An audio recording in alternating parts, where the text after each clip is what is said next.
Syarat sirkah. Berikut anggotanya. Baik, di sini saya akan menjelaskan mengenai pengertian sirkah. Menurut terminologi ulama fikih berpendapat yang pertama itu menurut Malikiyah, bahwasanya perkongsian adalah izin untuk mendayagunakan atau tasarruf harta yang dimiliki dua orang secara bersama-sama oleh keduanya, namun masing-masing memiliki hak untuk bertasarruf.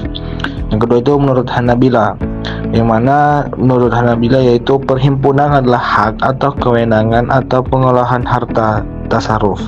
Yang ketiga menurut Syafi'iyah, yaitu ketetapan pada sesuatu yang dimiliki dua orang atau lebih dengan cara yang masyhur atau diketahui.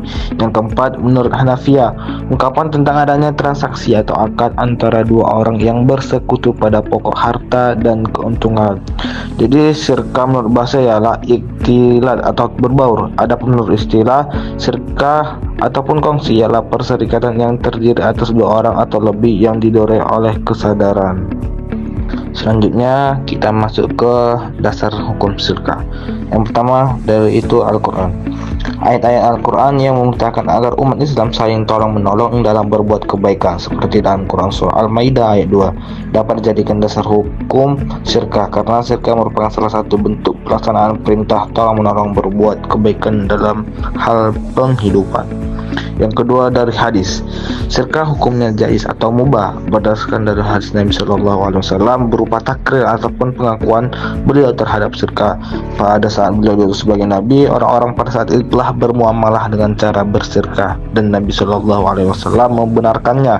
Nabi SAW bersabda, sebagaimana diturunkan Abu Hurairah radhiyallahu anha, Azza wa Jalla telah berfirman, aku adalah pihak ketiga dari dua pihak yang bersirkah selama salah satunya tidak mengkhianati yang lainnya.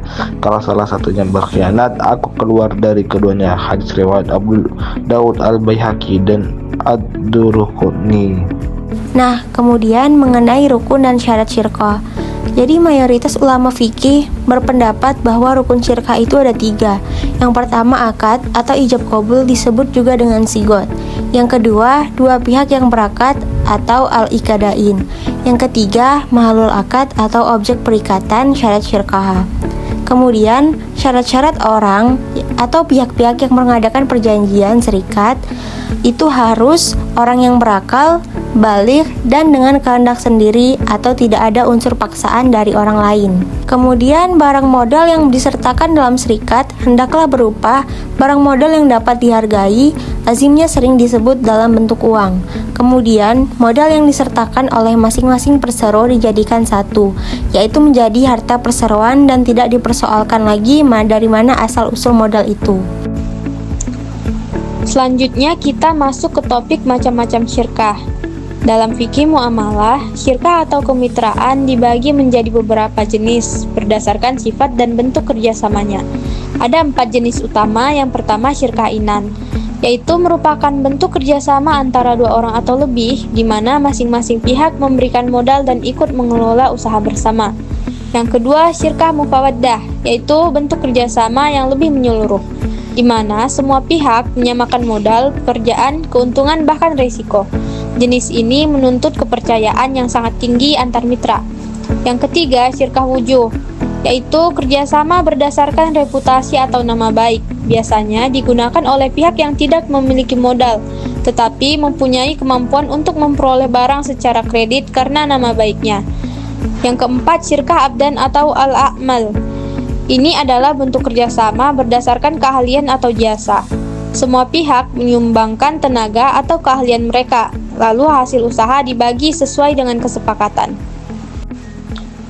Pembahasan selanjutnya mengenai musyarakah mutanakisah.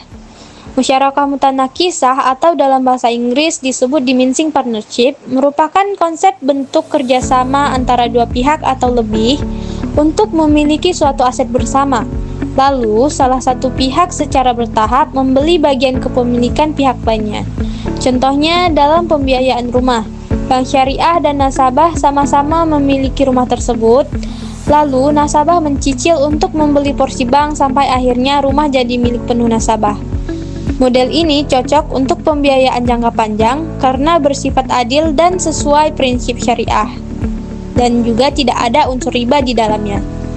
Berikut itu saja yang dapat kami sampaikan mengenai konsep syirkah dari kelompok kami. Semoga dapat bermanfaat bagi kita semua. Terima kasih. Wassalamualaikum warahmatullahi wabarakatuh.